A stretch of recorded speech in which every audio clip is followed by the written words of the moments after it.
But here's my I'm going to tell the story maybe one last time, celebrating its 30th anniversary. So after I left working in feature production for Bill Young at Warner Brothers, I went over to Silver Pictures to be a reader. And to be honest, I wasn't very good as a story analyst. Not that I couldn't analyze stories, but it was the amount of work, the workload. I found it overwhelming. So at Silver Pictures, after like 6 months, there was just a pile of scripts that insulted my intelligence. And what Roy Lee is looking for is scripts that he doesn't know. So if you're reading a murder mystery, you know the mystery is going to get solved. And that means what you're buying into is, that's why people love procedurals. They know that with a procedural, you know how it's going to end. Well, in Roy Lee's world, and in my world I'd like to live in, you don't. You start reading something you think is a procedural, you think it's one thing, and then halfway through the script, the rug will get pulled out from under you, and suddenly it becomes something else entirely, and you're like, oh my God. Hence Barbarian, hence Strange Darling. These are movies that Roy discovered and found. Hence Weapons. So I start reading Se7en, and it was a really well-written script. I loved Mills and Somerset. They were great characters, and they were going after this. And in the script, just to be honest, in the script for Se7en, it was much more pulpy. Like it was much more, the murders were really bombastic. I'd call them that. That's the way I remember it. You have to remember, I read the script in 1990, 5 years before it came out. And it was very much, it was much more heightened the way I remembered it. At least in my mind, that's the way I saw it.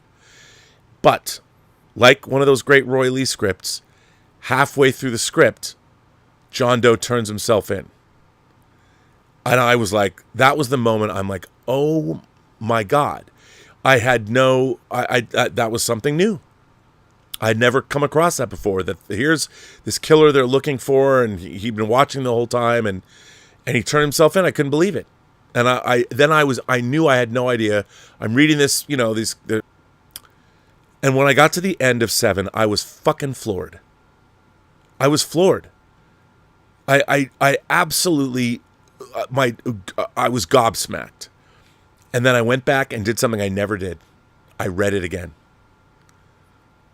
And that's what you want. That's what everybody who's looking to buy a screenplay, to make a screenplay, that's the response that you have. Now, I would say this, I've told this people a million times, that this is the only script ever that I read professionally, and I read over 3,000 scripts professionally. This was the only script that I ever read as a professional story analyst that I did this for. It was the only one that came across my desk that I found. I went, oh my God. And I wrote this really long, impassioned piece of coverage. Now, you're not supposed to say in coverage, yes, this movie has to be made. You have to make this movie. You have to do this. And I did. I wrote this, and I ran into work the next day. And I worked for the head of our department was a guy named Matt Tabak. And why am I drawing a blank on his name? The guy that I worked, Kevin Messick. And Kevin Messick cut me a lot of slack. Thank you, Kevin. You're a very nice guy. Because, I was always late getting in pieces of coverage because and because you'd have to send them, and sometimes they'd need them at like 3 o'clock, and I would turn it in at 4 o'clock, and because I would take time writing the coverage. But anyway, that doesn't matter. That means you can't do your job. And so... And it was great because Kevin Messick was one of these guys. He's a producer now. You knew that he was going to be successful. He just had that aura about him. And my friend Wayne Mogilevsky and Wayne kind of got me the job at Silver Pictures. We had a nickname for Kevin Messick, and we called him the Handshake Man, because you just knew that if he shook your hand, something would happen. Like, Kevin Messick was going to make deals and make them happen. He was going to go far. But at the time, he was a creative executive at Silver Pictures. He hadn't become a producer yet. But Matt Tabak was a different kind of a guy entirely. So for 2 weeks, I kept calling Matt Tabak, and I was like, you've got to read Se7en. You've got to read Se7en. You've got to read Se7en. Have you read Se7en yet? And then I got a phone call. Now, you have to remember, to me, I thought finding a piece of material like Se7en meant that I would get promoted. I would become a creative executive, but I could barely hold on to the reader job. And Matt Tabak called me. I'll never forget this. He probably doesn't even remember this. I haven't talked to him since then anyway. So I saw him at a screening of the Madonna documentary that Warren Beatty was in. That was the last time I saw him in Los Feliz. And he called me up and he said, listen, I'm in New York and I'm meeting with Andy Kevin Walker.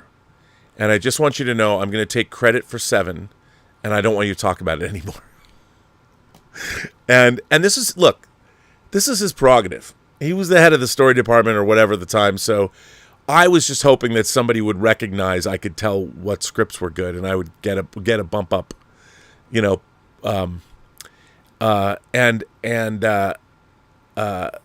it was then I realized I lost all my enthusiasm for my job, and I lost that job soon after because I knew that I was not going to go anywhere at Silver Pictures. I loved being there. I felt very triumphant when I went back to Silver Pictures in 2007 and I brought in a script that I developed, The Hills Run Red, with Dave Parker and with Dave Scow, and we got to make that movie for Dark Castle Entertainment, their first original for the Warner premiere, and Dark Castle Entertainment, their direct-to-video. I know it's direct-to-video, could have gone more, but we were the first original that they had made. We were also the last original they'd made because they folded up that department, which was a bummer, story of my career. But hey, if you find the Scream Factory Blu-ray, but it was cool to go back to Silver Pictures and make a movie there, to be the producer of Hills Run Red and have Joel Silver be my executive producer. That was pretty cool.